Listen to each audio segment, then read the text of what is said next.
Over the 3 decades since 1950, the aircraft design changed. It grew in size, including the Class D cargo compartments. If the compartment was larger, that means there's more oxygen. Maybe that fueled the fire instead of extinguishing it. It appears that the bigger the aircraft got, the bigger compartments got. There was no modification of the self-extinguishment of the compartments. Investigators recreate a cargo compartment that matches the specifications of Saudia 163's aft cargo bay to test its ability to self-extinguish. Matches and an igniter are placed inside the compartment to start the fire from a safe distance. Okay, let's see what happens.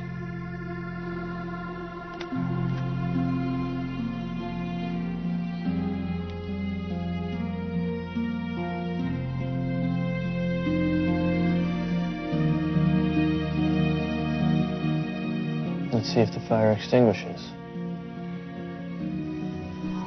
It's progressing quickly.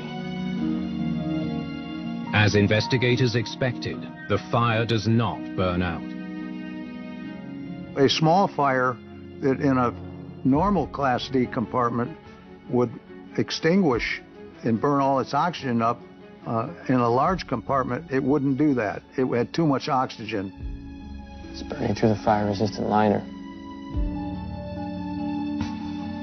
The L-1011 construction of the cargo compartment included the use of a Nomex liner that's used for fire suits, and it was thought that that would protect the compartment and allow for this self-extinguishment.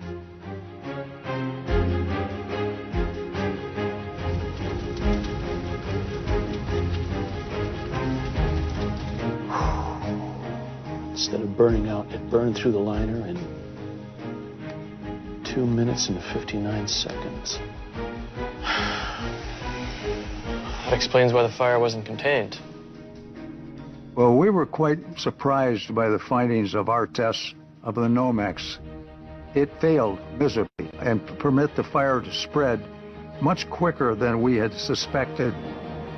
The extra oxygen in the larger compartment fuels the fire intensely and long enough to penetrate the Nomex liner, progressing into the sidewall, ceiling, and damaging the plane's components. At the same time, smoke escapes the cargo compartment and seeps through the air vents into the cabin. Eventually, flames penetrate the cabin floor.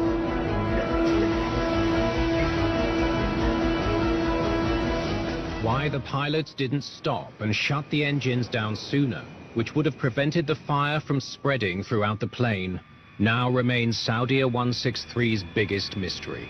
Why there was not an immediate stop and an attempt to evacuate the passengers. All these things make no sense. What was your first indication that there was a problem? Investigators turned to the air traffic controller for further details. 12 minutes into the flight, the crew reported a fire in the cabin and asked to turn back. Riyadh, Saudia 163. Go ahead. 163, we're returning back to Riyadh. Cleared to reverse course back to Riyadh. Request reason? Saudia 163, we've got a fire in the cabin, and please alert the fire trucks. From there? The approach back was normal. So was the landing. How did they sound? The communication seemed normal. Even after they stopped on the taxiway. Saudia 163, do you want to continue to the ramp, or do you want to shut down? Stand by. Okay, we are shutting down the engines now and evacuating. And you couldn't see the fire? Not until after they had stopped. The plane just sat there with the engines running for another 3 minutes. When they finally shut them down, I guess it was too late. It's still not clear why the engines were not shut down sooner, or why the plane wasn't stopped on the runway right after touchdown.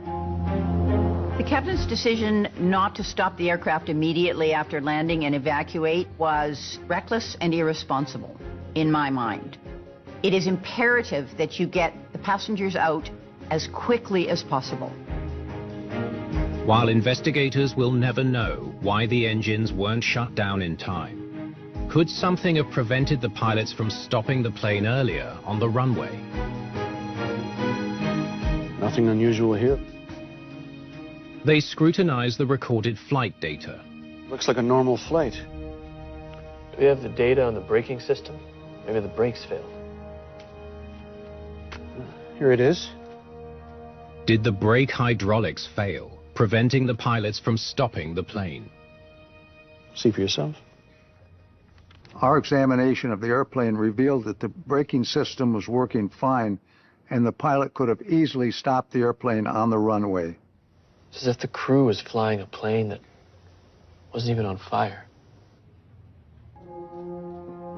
Why did they allow the aircraft to roll to the end of the runway and then to taxi onto a taxiway and then take over 3 minutes to shut the engines down? All of these behaviors are not consistent with how most crews, if not all crews, would handle an emergency like that. We need to find out what went on in that cockpit. I'll check on the progress of the CBR download. The investigation now hinges on the cockpit voice recorder, or CVR. Can it explain why the pilots treated the landing like a normal flight instead of an emergency?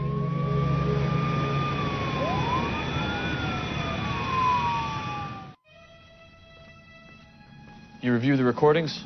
Oh, yeah. You need to hear this for yourself.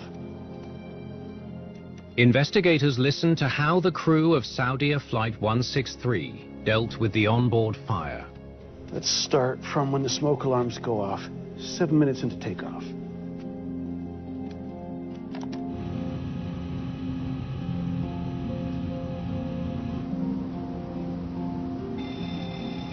VF cargo. Smoke detection VF cargo.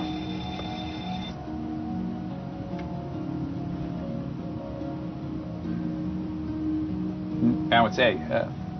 That's both of them. Hold on.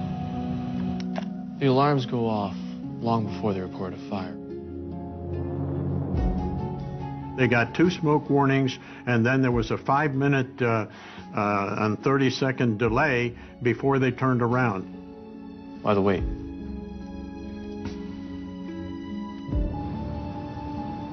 we have smoke in there. The captain sounds skeptical. I would say so, yeah. What's the procedure for it in the checklist?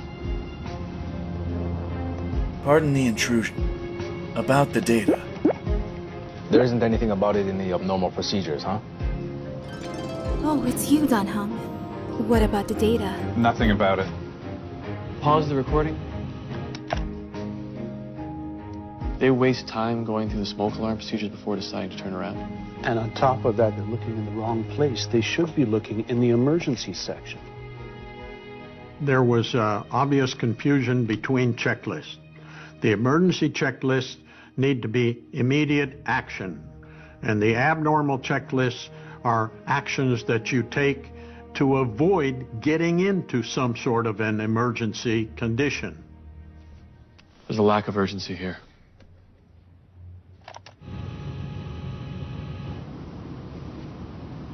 Shall I go back there and see if I can smell something? Okay, sure. No, wait.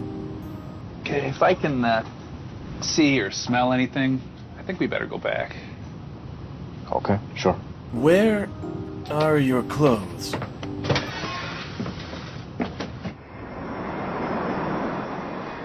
"40 seconds later. My clothes? I'm hanging them up to dry right now. Yeah, we got a fire back there.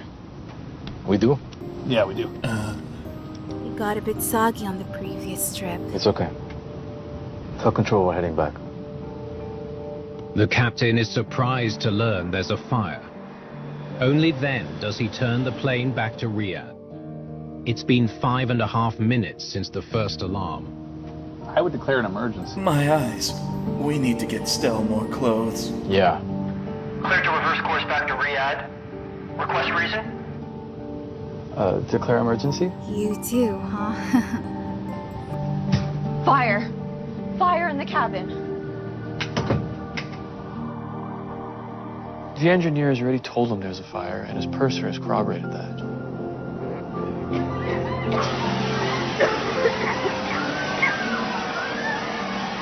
Captain doesn't declare an emergency.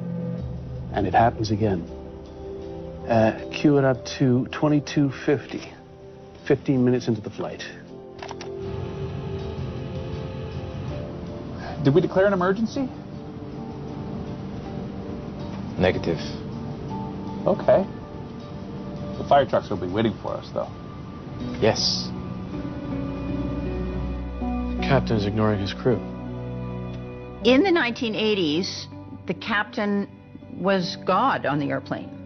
There was never any discussion about including any other crew members in his decision-making process, and arrogance and hubris may very well have played a large role in this.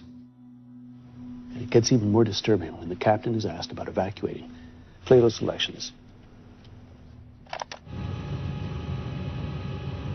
Shall we evacuate? It's the purser in the cockpit again. Can we evacuate all the passengers? Flaps 10, please. The captain ignores the purser's question. When we're on the ground, yes.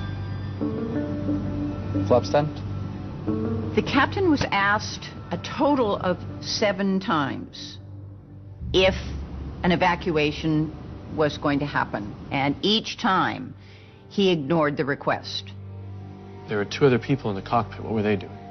First officer, not much. I would declare an emergency? Yeah. Clear to reverse course back to Riyadh. Request reason? Declare emergency?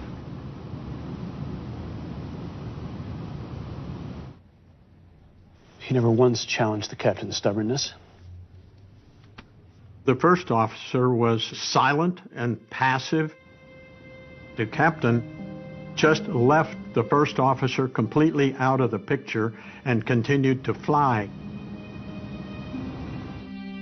What about the flight engineer?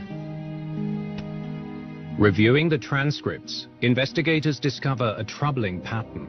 If anything, he made the situation worse. How so? By repeatedly downplaying the situation, continually saying things like no problem,